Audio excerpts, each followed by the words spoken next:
नमस्कार दोस्तों, ज्ञान अकेडमी पर आप सभी का स्वागत है। तो दोस्तों, आज की क्लास में अपन 100 मॉडल पेपर की सीरीज में आज का अपना मॉडल पेपर नंबर 88 देखेंगे। दोस्तों, बहुत ही अच्छे क्वेश्चन लेकर आए हैं दोस्तों, तो चैनल के साथ जुड़े रहिए और बढ़ते हैं दोस्तों। आज का अपना पहला क्वेश्चन देखते हैं। पहला क्वेश्चन दोस्तों आपके सामने, हाल ही में किस देश की प्रसिद्ध गायिका रेजवाना चौधरी को पद्मश्री पुरस्कार 2024 से सम्मानित किया गया? दोस्तों, करंट अफेयर का क्वेश्चन है, बहुत ही अच्छा क्वेश्चन है, ये आपके एग्जाम की दृष्टि से इंपॉर्टेंट है। तो ऑप्शन ए दे रखा है भारत, ऑप्शन बी दे रखा पाकिस्तान, ऑप्शन सी दे रखा बांग्लादेश, ऑप्शन डी दे रखा श्रीलंका। दोस्तों, प्रसिद्ध गायिका रेजवाना चौधरी का संबंध किस देश से है? दोस्तों, जल्दी से कमेंट करके अपना आंसर दीजिए दोस्तों। तो राइट आंसर हो जाएगा अपने दोस्तों बांग्लादेश, ऑप्शन सी राइट हो जाएगा। रजवाना चौधरी का संबंध किससे है दोस्तों? बांग्लादेश की गायिका है, प्रसिद्ध है दोस्तों। इन्होंने किस संगीत का गायन किया था दोस्तों? रविंद्र संगीत। रविंद्र संगीत के गायन से इनका संबंध है, जिन्हें पद्मश्री पुरस्कार से सम्मानित किया गया था। चलिए दोस्तों, बढ़ते हैं अगले क्वेश्चन की ओर।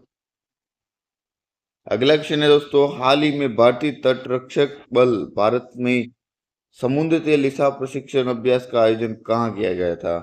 तो दोस्तों, भारतीय तटरक्षक बल द्वारा समुद्र तेल रिसाव प्रशिक्षण अभ्यास का आयोजन कहाँ किया गया था?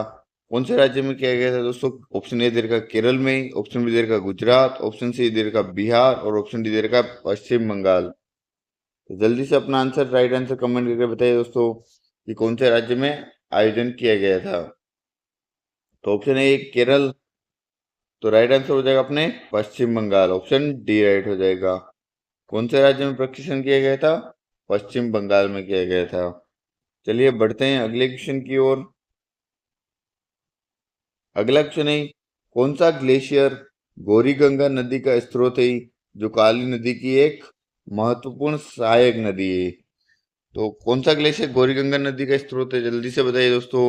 ऑप्शन ए दे रखा मीलम ग्लेशियर, ऑप्शन बी दे रखा टिपरा ग्लेशियर, ऑप्शन सी दे रखा नामिक ग्लेशियर, ऑप्शन डी दे रखा कफनी ग्लेशियर।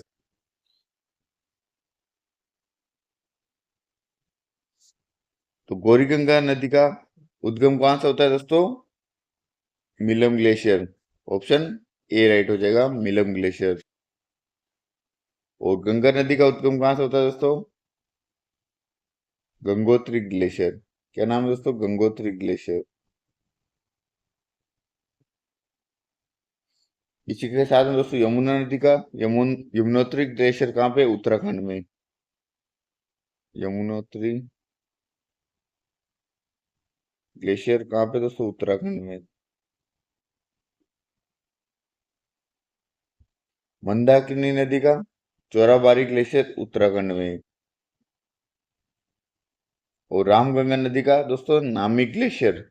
और कपनी नदी का कौन सा है दोस्तों? Company glacier. कपनी ग्लेशियर से कौन सी नदी निकलती? कपनी।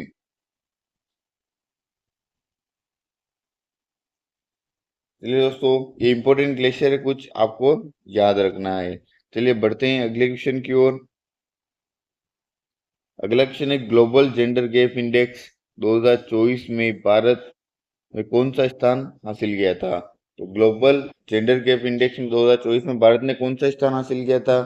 जल्दी से कमेंट कीजिए दोस्तों। इंडेक्स कौन जारी करता है दोस्तों? World economic forum. कौन जारी करता है? World economic world economic forum. इसमें पहला स्थान किसने हासिल किया था दोस्तों? आइसलैंड ने। आइसलैंड। अंतिम स्थान कौन सा किसका है दोस्तों? कौन सा देश ने हासिल किया अंतिम स्थान? सूडान ने। और भारत का कौन सा स्थान है दोस्तों? 129वां स्थान है। ऑप्शन बी राइट हो जाएगा, 129वां स्थान है। दोस्तों, 2024 के करंट अफेयर की दृष्टि से बहुत ही इंपॉर्टेंट क्वेश्चन है, बहुत अच्छा क्वेश्चन है, इसको आपको याद करके जाना है।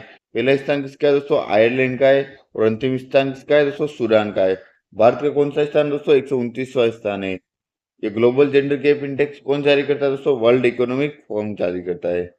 चलिए दोस्तों बढ़ते हैं अगले क्वेश्चन की ओर।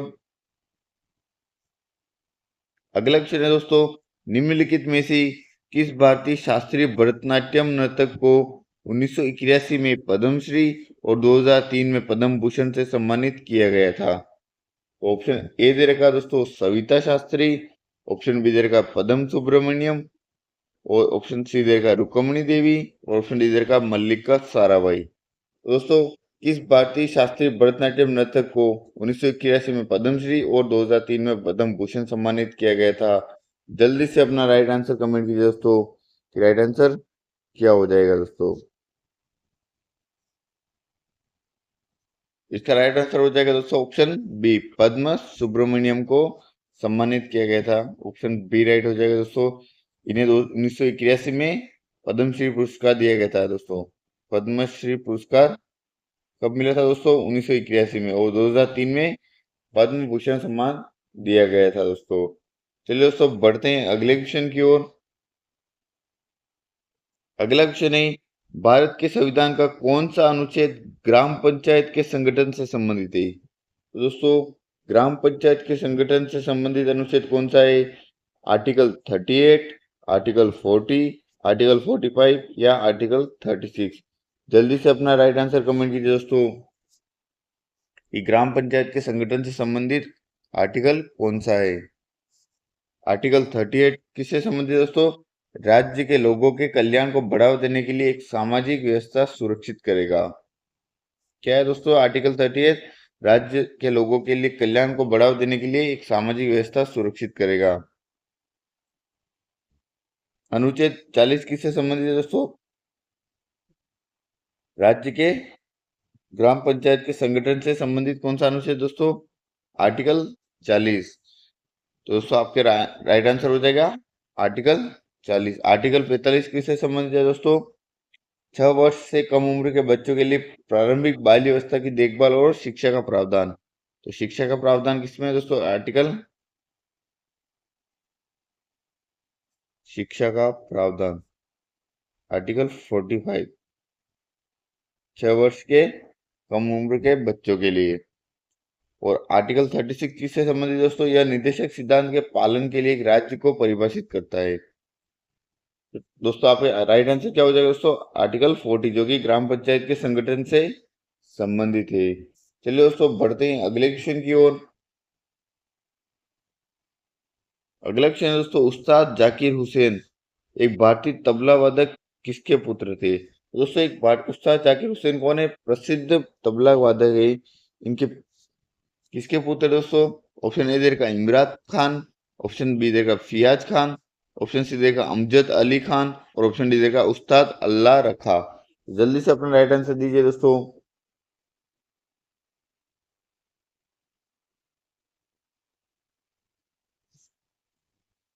तो दोस्तों जाकिर हुसैन कौन है दोस्तों? एक भारतीय तबला वादक, संगीतकार, ताल वादक या संगीत निर्माता और फिल्म अभिनेता है दोस्तों। तो इनके पिताजी का नाम क्या है दोस्तों? उस्ताद अल्लाह रखा। ऑप्शन डी राइट हो जाएगा। ये किसके पुत्र है दोस्तों? उस्ताद अल्लाह रखा। चलिए दोस्तों बढ़ते हैं अगले क्वेश्चन की ओर। अगला क्वेश्चन है, हाल ही में गंदे जल नदी जल के उपचार के लिए पर्यावरण अनुकूल समाधान की संस्थान ने खोजा था दोस्तों। तो गंदे नदी जल के उपचार के लिए पर्यावरण अनुकूल समाधान की खोज किस संस्थान के द्वारा की गई थी? भारतीय प्रौद्योगिकी संस्थान आईआईटी दिल्ली, आईआईटी मुंबई, या भारतीय पेट्रोलियम ऊर्जा संस्थान विशाखापट्टनम, या भारतीय कृषि अनुसंधान संस्थान नई दिल्ली? तो राइट आंसर दोस्तों जल्दी से कमेंट कीजिए दोस्तों। बहुत ही अच्छा क्वेश्चन है, करंट की दृष्टि से इंपॉर्टेंट क्वेश्चन है, आपके एग्जाम में जरूर देखा जा सकता है इस क्वेश्चन को दोस्तों। तो राइट आंसर हो जाएगा दोस्तों भारतीय पेट्रोलियम ऊर्जा संस्थान विशाखापट्टनम के द्वारा खोज की गई थी दोस्तों। गंदे नदी जल के उपचार के लिए पर्यावरण अनुकूल समाधान, पर्यावरण अनुकूल खोजा गया था। चलिए दोस्तों बढ़ते हैं अगले क्वेश्चन की ओर। अगला क्वेश्चन है दोस्तों, एक दुकानदार एक पर्स पर 25% की छूट देता है। यदि वह 37% की छूट देता है तो उसे लाभ के रूप में 120 रुपए कम प्राप्त होते हैं। तो पर्स का अंकित मूल्य ज्ञात कीजिए। दोस्तों मैथ्स का बहुत ही अच्छा क्वेश्चन है।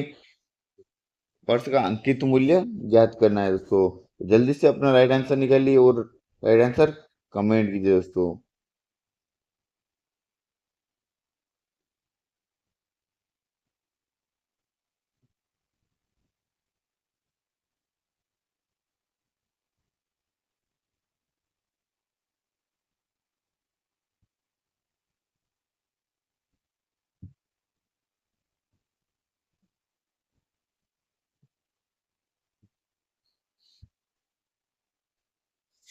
तो दोस्तों चलिए अपना आंसर देखते हैं।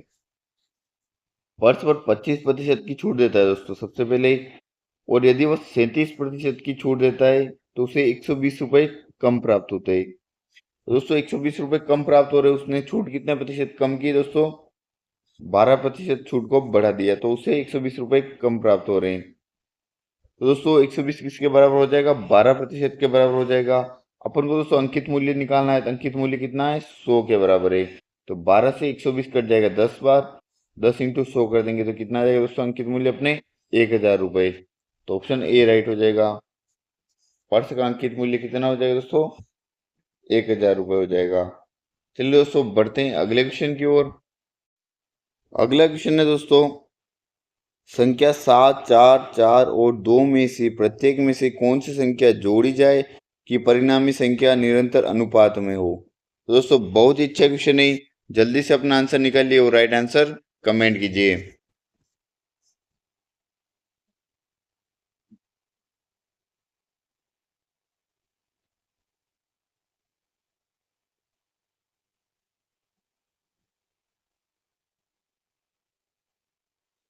चलिए दोस्तों अपना सॉल्यूशन देखते हैं दोस्तों।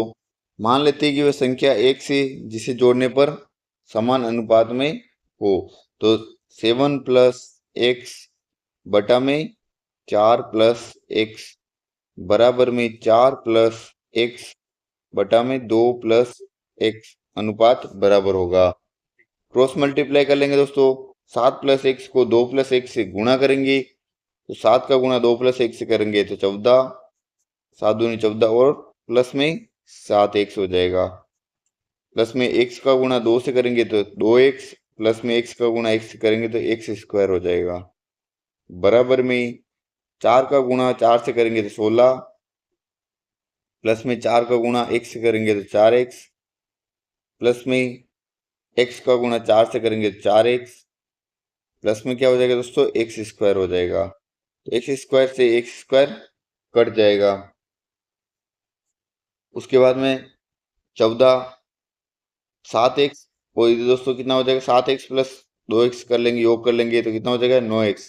तो 14 प्लस 9x बराबर में 16 प्लस 4 और 4 8x हो जाएगा। x 8x इधर आ जाएगा दोस्तों, तो 9x माइनस में 8x बराबर में 16, 14 इधर माइनस में चला जाएगा तो माइनस में 14। 9x में से एक के 8x माइनस कर लिया तो कितना बचेगा? x बच जाएगा बराबर में 2। x का मान कितना है दोस्तों? 2 आ गया। तो वो संख्या कौन सी होगी दोस्तों जिसको इनमें जोड़ने पर यह निरंतर समानुपात में होंगे? तो x का मान 2 आ गया। अपने राइट आंसर क्या हो जाएगा दोस्तों? 2 हो जाएगा। इसको आप ऑप्शन के माध्यम से भी कर सकते हैं या फिर x मान के भी कर सकते हैं। चलिए दोस्तों बढ़ते हैं अगले क्वेश्चन की ओर। अगला क्वेश्चन है, उस शंकु का कुल पृष्ठीय क्षेत्रफल ज्ञात कीजिए जिसकी त्रिज्या 11 सेंटीमीटर है और तिर्यक ऊंचाई 24 सेंटीमीटर है। तो दोस्तों बहुत ही सिंपल क्वेश्चन है, कुछ नहीं करना, आपको सूत्र लगाकर इस क्वेश्चन का आंसर निकालना है। जल्दी से अपना आंसर निकालिए और राइट आंसर कमेंट कीजिए दोस्तों। तो शंकु की त्रिज्या आर कितनी दे रखी है दोस्तों? 11 सेंटीमीटर दे रखी है, और त्रियक ऊंचाई एल कितनी दे रखी है दोस्तों? 24 सेंटीमीटर दे रखी है। तो शंकु का पृष्ठीय क्षेत्रफल का सूत्र क्या होता है दोस्तों? पाई आर, आर प्लस एल। शंकु के पृष्ठीय क्षेत्रफल का सूत्र होता है पाई आर, आर प्लस एल। पाई का मान रख देंगे 22/7। आर का मान कितना है दोस्तों? 11 है। कोष्टक में आर का मान 11 प्लस एल का मान कितना है? 24 है। तो 22/7 इंटू 11 इंटू में दोस्तों 11 और 24 का योग करेंगे तो कितना हो जाएगा दोस्तों? 35 हो जाएगा। 7 से 35 कट जाएगा, 7 पंजा 35, 22 × 11 × 5 कर लेंगे दोस्तों, तो अपना राइट आंसर आ जाएगा 1210 सेंटीमीटर स्क्वायर। तो शंकु का पृष्ठीय क्षेत्रफल कितना आ गया दोस्तों? 1210 सेंटीमीटर स्क्वायर, यानी कि ऑप्शन बी राइट हो जाएगा। दोस्तों आपको तिर्यक ऊंचाई पता होनी चाहिए कि तिर्यक ऊंचाई और शंकु की त्रिज्या क्या होती है। जैसे ये शंकु हो गया दोस्तों, ये क्या है दोस्तों? शंकु हो गया। इसमें दोस्तों तिर्यक ऊंचाई कौन सी हो जाएगी? ये तिर्यक ऊंचाई हो जाएगी 24 सेंटीमीटर, और ये अपने त्रिज्या कितनी होगी? 11 सेंटीमीटर, और ये तिर्यक ऊंचाई कितनी? 24 सेंटीमीटर। ये आपको ध्यान में रखना है। तो कुछ नहीं करना है, सिंपल है, इस सूत्र के माध्यम से आप इसको सोल्व कर पाएंगे दोस्तों। तो अपना राइट आंसर क्या है? 1210 सेंटीमीटर स्क्वायर। चलिए दोस्तों अब बढ़ते हैं अगले क्वेश्चन की ओर। अगला क्वेश्चन है दोस्तों, ए, बी और सी एक काम को क्रमशः 8, 10 और 12 दिनों में कर सकते हैं। एक साथ मिलकर काम पूरा करने के बाद उन्हें 5,550 रुपये प्राप्त हुए। प्राप्त राशि में बी का हिस्सा कितना होगा? तो दोस्तों ए, बी, सी मिलकर एक कार्य को करते हैं, उन्हें टोटल कितने दोस्तों? 5,550 रुपये की राशि प्राप्त होती है। इसमें बी का हिस्सा आप ज्ञात करना है दोस्तों। बहुत ही अच्छा क्वेश्चन है, जल्दी से अपना आंसर निकालिए और राइट आंसर कमेंट कीजिए दोस्तों। दोस्तों अपन टोटल कार्य मान लेते हैं 120 काम है, जिसमें दोस्तों ए कितने दिन में कर रहा है दोस्तों? 8 दिन में कर रहा है। बी कितने दिन में कर रहा है दोस्तों? 10 दिन में कर रहा है। और सी कितने दिन में कर रहा है दोस्तों? 12 दिन में कर रहा है। तो दोस्तों ए 120 काम को 8 दिन में पूरा कर रहा है, तो रोज के कितने काम कर रहा है दोस्तों? 15 काम रोज के करेगा, तब जाके उसके 8 दिन में 120 काम पूरे हो जाएंगे। इसी प्रकार से दोस्तों बी कितने दिनों में काम, दिन का कितना काम कर रहा है दोस्तों? दिन के 12 काम कर रहा है, तो वो 10 दिनों में 120 काम पूरे कर लेगा।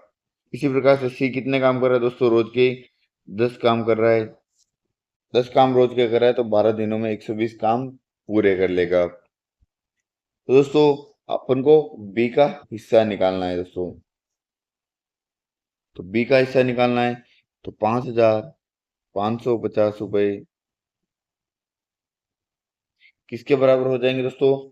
15 और 12 और 10 दिनों का प्रतिदिन का काम अपन को योग कर लेंगे दोस्तों। तो 15 और 12 27 और 10 37 के बराबर हो जाएगा। इसमें बी का हिस्सा निकालना है दोस्तों। तो बी बी कितने काम रोज के करता है दोस्तों? 12 काम करता है। तो इंटू में दोस्तों 12 काम कर लेंगे दोस्तों, तो अपना आंसर क्या आ जाएगा दोस्तों? 37 का भाग दोस्तों 5,550 में देंगे, तो कितना आ जाएगा? 150 आ जाएगा। 37 का भाग 5,550 में देंगे, 150 आ जाएगा।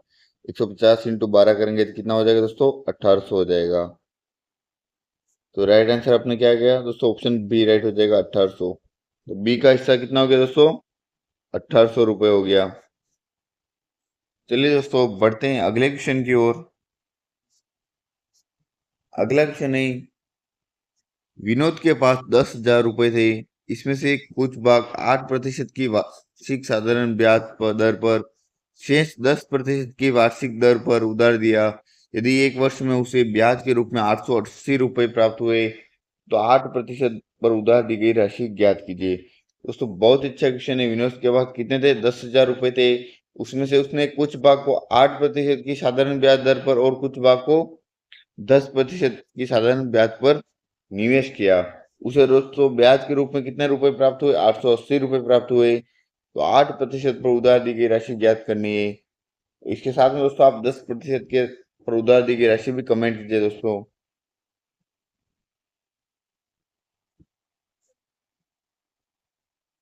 दोस्तों उसका कुल इंटरेस्ट निकाल लेते हैं। 880 का ब्याज मिला दोस्तों, 10,000 रुपये मिला, तो टोटल ब्याज दर क्या होगी दोस्तों? इंटू 100 कर लेंगे,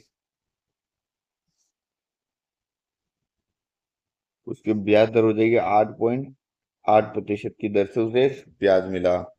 दोस्तों एक भाग फर्स्ट भाग और सेकंड भाग, पहले भाग को उसने दोस्तों 8% की दर से निवेश किया और दूसरे भाग को उसने 10% की दर से निवेश किया।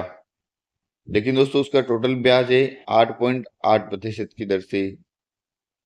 दोस्तों इंटीग्रेशन कर लेंगे दोस्तों, 8.8 और 8 का अंतर कितना हो जाएगा दोस्तों, 0.8%।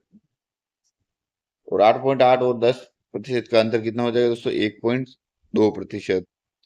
पॉइंट से पॉइंट दोस्तों कैंसिल हो जाएगा, 4 से कट जाएगा 8 दो बार, 4 से कट जाएगा 12 तीन बार। तो अनुपात क्या आ गया दोस्तों, 3:2 आ गया। 10,000 किसके बराबर हो जाएगा दोस्तों, 5 के बराबर हो जाएगा। अपन को दोस्तों 8% वाले भाग की वैल्यू निकालनी है। 8% का अनुपात क्या है, 3 है दोस्तों, तो 3 से गुणा कर लेंगे। 5 से 10,000 कट जाएगा, 2,000 आ जाएगा। 2,000 इंटू 3 करेंगे तो कितना आ जाएगा दोस्तों, 6,000। तो दोस्तों 8% ब्याज दर पर निवेश की गई राशि कितनी है दोस्तों, 6,000 रुपये। दोस्तों 10% ब्याज दर पर निवेश की गई राशि कितनी हो जाएगी, 4,000 हो जाएगी। बहुत ही अच्छा तरीका है दोस्तों, इसी तरीके से आपको क्वेश्चन को सोल्व करना है ताकि आपके एग्जाम में समय की बचत हो सके और आप जल्दी से जल्दी क्वेश्चन को सोल्व कर पाए। चलिए दोस्तों बढ़ते हैं अगले क्वेश्चन की ओर। अगला क्वेश्चन दोस्तों, तीन संख्याओं का अनुपात 3:5:7 है और उनका एलसीएम 840 है, तो उनका एचसीएफ ज्ञात कीजिए। दोस्तों एलसीएम का अनुपात दे रखा है और उनका एचसीएफ ज्ञात करना है। बहुत ही सिंपल क्वेश्चन है, जल्दी से अपना आंसर निकालिए और राइट आंसर कमेंट कीजिए दोस्तों।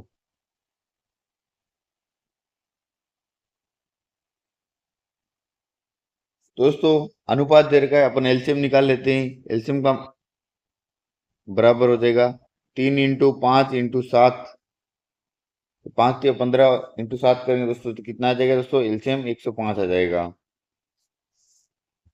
तो 105 यूनिट किसके बराबर हो गई दोस्तों, 840 के बराबर हो गई। एक यूनिट का मान क्या हो जाएगा दोस्तों, 8 हो जाएगा। तो अपने एचसीएफ कितना आ जाएगा दोस्तों, एचसीएफ बराबर 8 आ जाएगा। तो ऑप्शन बी राइट हो जाएगा। एचसीएफ और एलसीएम में संबंध क्या होता है दोस्तों, एचसीएफ इंटू एलसीएम बराबर पहली संख्या इंटू दूसरी संख्या। तो अपने एलसीएम कितना आ जाएगा दोस्तों, 8 आ जाएगा। चलिए बढ़ते हैं अगले क्वेश्चन की ओर। अगला क्वेश्चन है, किसी संख्या और संख्या के एक तिहाई के बीच का अंतर कितना है दोस्तों, 228 है। पहली संख्या और उस संख्या के एक तिहाई के बीच का अंतर 228 दे रखा है, तो उस संख्या का 20% ज्ञात करना है। दोस्तों जल्दी से अपना आंसर निकालिए और राइट आंसर कमेंट कीजिए दोस्तों।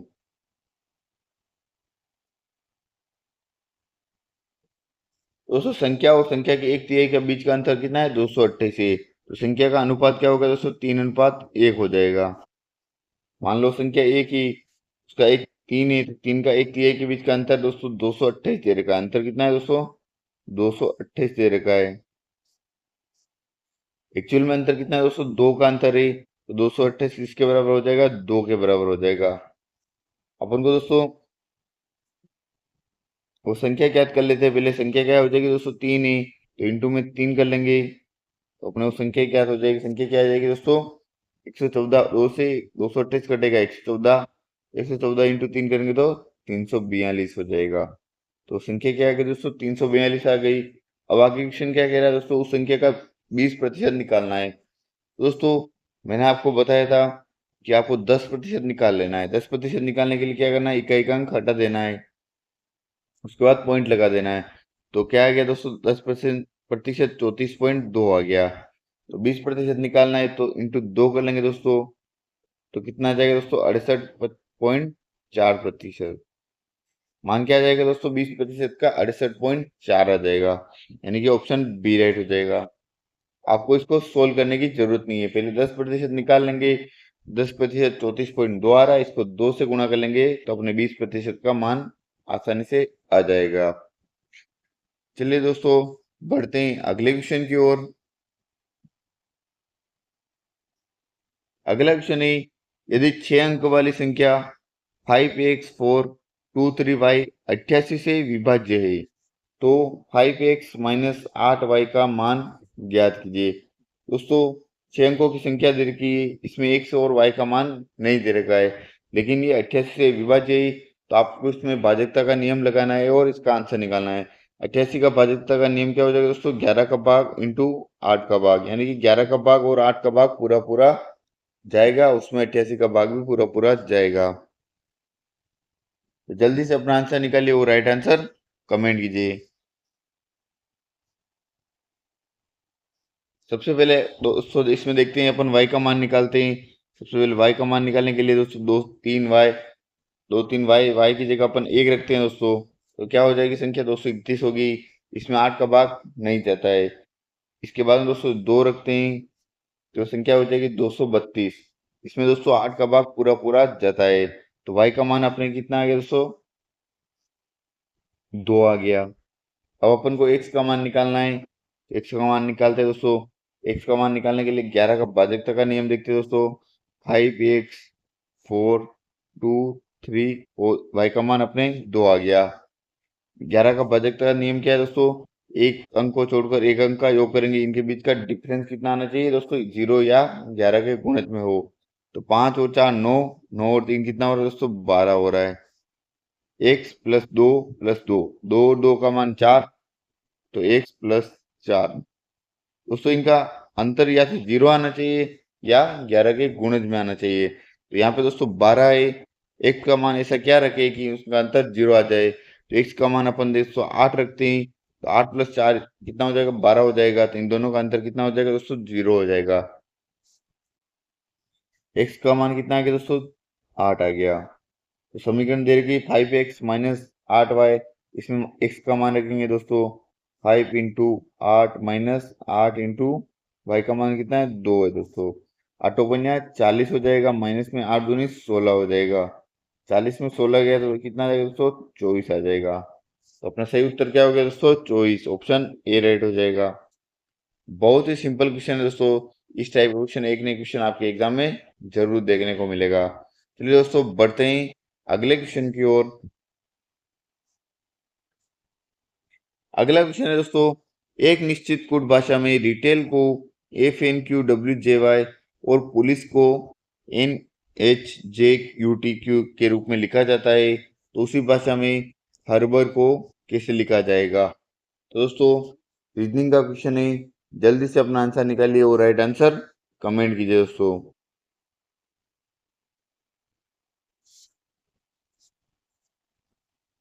सबसे पहले देखिए दोस्तों क्वेश्चन में रिटेल को किसे लिखा जा रहा है, FNQWJY।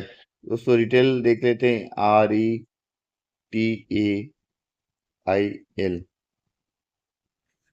इसको क्या लिखा जा रहा है दोस्तों, FNQWJY। दोस्तों बहुत ही सिंपल एक क्वेश्चन ही कर रखा है। ए का क्रमांक एक ही, इसमें कितना 5 को जोड़ लिया तो F आ गया। इसके बाद आई का क्रमांक कितना है, 9 है, 9 में 5 जोड़ा 14, 14 पे कौन सा एन आता है, तो प्लस का 5 कर लिया। एल का क्रमांक कितना है, 12 है, 12 में 5 का योग करेंगे दोस्तों 17 हो जाएगा, 17 पे क्यू आ गया। इसी प्रकार से दोस्तों आर का मान कितना है दोस्तों, 18, 18 में 5 का योग करेंगे दोस्तों 23 हो गया, 23 पे कौन सा अक्षर आता है दोस्तों, डब्ल्यू हो गया। इसके बाद ई का क्रमांक 5 है, 5 में 5 जोड़ेंगे 10 हो गया, 10 पे कौन सा जे आता है। अगला देखते हैं दोस्तों, टी का क्रमांक 20 है, 20 में 5 जोड़ेंगे तो 25, 25 पे कौन सा आता है, एक्स आता है। तो क्रॉस में दोस्तों 5 5 का योग कर रखा है। वेरिफिकेशन के लिए दोस्तों अगला देख लेते हैं, पुलिस को POLICE,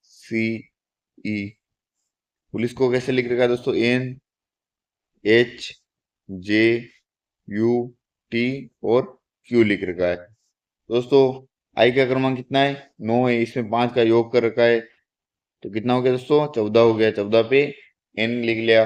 सी का क्रमांक 3 है, 3 में 5 का योग किया 8 आ गया, 8 पे कौन सा एच हो गया। ई का क्रमांक 5 है, 5 में 5 का योग किया 10 आ गया, 10 पे कौन सा जे हो गया। इसी प्रकार से पी का क्रमांक 16 है, 16 में 5 का योग करेंगे दोस्तों तो 21 हो गया, 21 पे कौन सा होता है, यू होता है, यू लिख रखा है। ओ में 5 का योग करेंगे दोस्तों टी आ जाएगा, और एल में 5 का योग करेंगे क्यू आ जाएगा। तो अपन को कौन सा अक्षर का देखना है दोस्तों, हार्बर का देखना है। तो H A R B O R. तो सबसे पहले दोस्तों बी में 5 का योग करेंगे तो कितना हो जाएगा दोस्तों, जी हो जाएगा। बी का क्रमांक 2 है, इसमें 5 का योग करेंगे 7 पे कौन सा आता है, जी आता है। ओ में दोस्तों, ओ में 5 का योग करेंगे तो कितना आ जाएगा दोस्तों, डी आ जाएगा। आर में 5 का योग करेंगे दोस्तों, डब्ल्यू आ जाएगा।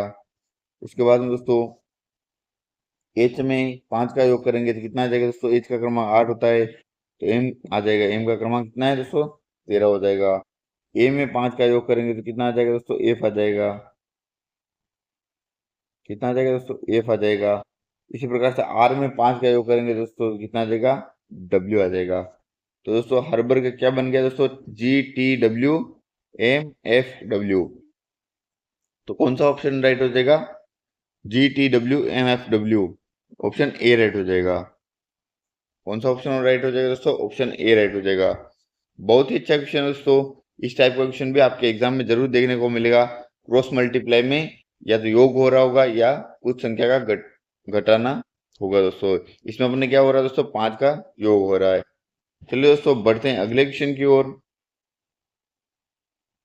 अगला क्वेश्चन दे रखा है श्रृंखला दे रखी है दोस्तों, इसको पूरा करना है। सबसे पहले 40 दे रखा है, इसके बाद क्वेश्चन मार्क दे रखा है। इसके बाद में दोस्तों 18 दे रखा है, उसके बाद 10, उसके बाद 4 और उसके बाद 0 दे रखा है। तो इस श्रृंखला को दोस्तों क्या करना है, पूरा करना है। तो जल्दी से अपना आंसर निकालिए और राइट आंसर कमेंट कीजिए दोस्तों। इस श्रृंखला को कैसे पूरा किया जाएगा, क्वेश्चन मार्क के स्थान पर कौन सा अक्षर आएगा दोस्तों। तो सबसे पहले इनका गैप देखते हैं दोस्तों। 40, क्वेश्चन मार्क, 18, 10, 4 और 0। 0 और 4 के बीच का अंतर 4 है दोस्तों। 10 और 4 के बीच का अंतर 6 है। 18 और 10 के बीच का अंतर क्या है दोस्तों, 8 है। दोस्तों यहाँ पे क्वेश्चन मार्क है, इसके बाद में अंतर दोस्तों डायरेक्ट 40 आ गया है। दोस्तों आगे देखते हैं, 4 और 6 के बीच का अंतर 2 है और 8 और 6 के बीच का अंतर 2 है।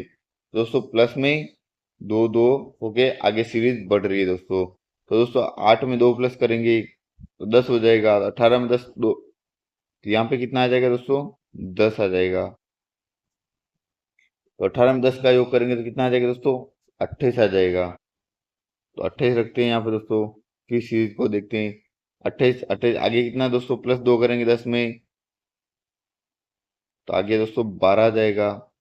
28 में 12 का योग करेंगे तो 40 आ रहा है। तो अपने सीरीज पूरी हुई दोस्तों। तो अपने क्वेश्चन मार्क के स्थान पर क्या आ जाएगा दोस्तों, 28 आ जाएगा, यानी कि ऑप्शन ए राइट हो जाएगा। दोस्तों इसको आपको जब तक घटाते रहना है या जोड़ते रहना है, ताकि इनके बीच का डिफरेंस निकालने से भी आपके बहुत बार क्वेश्चन सोल्व हो जाता है। अब यहाँ पे 0 दे रखा है, इसके बाद डायरेक्ट 4 आ गया, इसके बाद 10, उसके बाद 18 और क्वेश्चन मार्क वो डायरेक्ट 40 आ रहा है। तो आप इससे कंफ्यूज में हो जाएंगे, कहीं स्क्वायर तो नहीं हो रहा है, कहीं वर्गमूल घनमूल तो नहीं हो रहा है। तो आपको एक बार इनका अंतर लेके भी देखना है ताकि आपको पैटर्न समझ में आ सके। चलिए दोस्तों बढ़ते हैं अगले क्वेश्चन की ओर। अगला क्वेश्चन है, उस विकल्प का चयन करें जो पांचवी संख्या से उसी प्रकार संबंधित है जैसे दूसरी संख्या पहली संख्या से संबंधित है और चौथी संख्या तीसरी संख्या से संबंधित है। तो दोस्तों जिस प्रकार से दूसरी संख्या का पहली संख्या से और चौथी संख्या का तीसरी संख्या संबंध है, उसी प्रकार का संबंध क्वेश्चन मार्क के स्थान पर लाना है दोस्तों।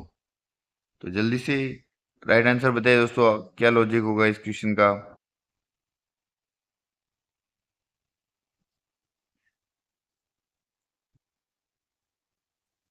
17 और 48 में किस प्रकार का संबंध है दोस्तों, 17 इंटू 3 करेंगे तो 51 हो जाएगा। 51 में से 3 का माइनस कर लेंगे तो कितना आ जाएगा दोस्तों, 48 आ जाएगा। इसी प्रकार से दोस्तों 23 इंटू 3 करेंगे तो कितना आ जाएगा, 69 आ जाएगा। इसमें से 3 माइनस करेंगे तो 66 आ जाएगा। अगला देखते हैं दोस्तों, 15 इंटू 3 करेंगे 45, 45 में से 3 गया तो 42 आ जाएगा। तो राइट आंसर क्या हो जाएगा दोस्तों, 42 हो जाएगा। ऑप्शन बी राइट हो जाएगा। क्या हो जाएगा दोस्तों, ऑप्शन बी 42 आंसर आ जाएगा। चलिए दोस्तों पढ़ते हैं अगले क्वेश्चन की ओर। आज का अंतिम क्वेश्चन है दोस्तों, 10 वर्षों के लिए सड़क सुरक्षा कार्य योजना अपनाने वाला देश का पहला राज्य कौन सा है? तो दोस्तों 10 वर्षों के लिए सड़क सुरक्षा कार्य योजना अपनाने वाला देश का पहला राज्य कौन सा है? Option A Uttar Pradesh, option B है राजस्थान, ऑप्शन सी है मध्य प्रदेश और ऑप्शन डी है केरल। जल्दी से अपना आंसर दीजिए दोस्तों। राइट आंसर हो जाएगा दोस्तों राजस्थान, एकमात्र राज्य जो कि 10 वर्षों के लिए सड़क सुरक्षा कार्य योजना अपनाने वाला देश का पहला राज्य बना है दोस्तों। इस कार्य योजना का उद्देश्य दोस्तों वर्ष 2030 तक राज्य में सड़क दुर्घटनाओं को 50% की कमी लाना है। टारगेट क्या रखा है दोस्तों? 50% की दुर्घटनाओं में कमी लाना है। कब तक दोस्तों? 2030 तक का लक्ष्य रखा है। तो दोस्तों आज की क्लास में अपन ने 20 इंपॉर्टेंट क्वेश्चन के बारे में चर्चा की दोस्तों, जो कि एग्जाम की दृष्टि से आपके लिए बहुत ही इंपॉर्टेंट है। तो दोस्तों जो चैनल पर नए हैं वो एक बार चैनल को सब्सक्राइब कर दीजिए और अपने सभी दोस्तों के साथ शेयर कर दीजिए। मिलते हैं दोस्तों अगले नए मॉडल पेपर में नए अंदाज के साथ, नए क्वेश्चन के साथ में दोस्तों। थैंक यू दोस्तों।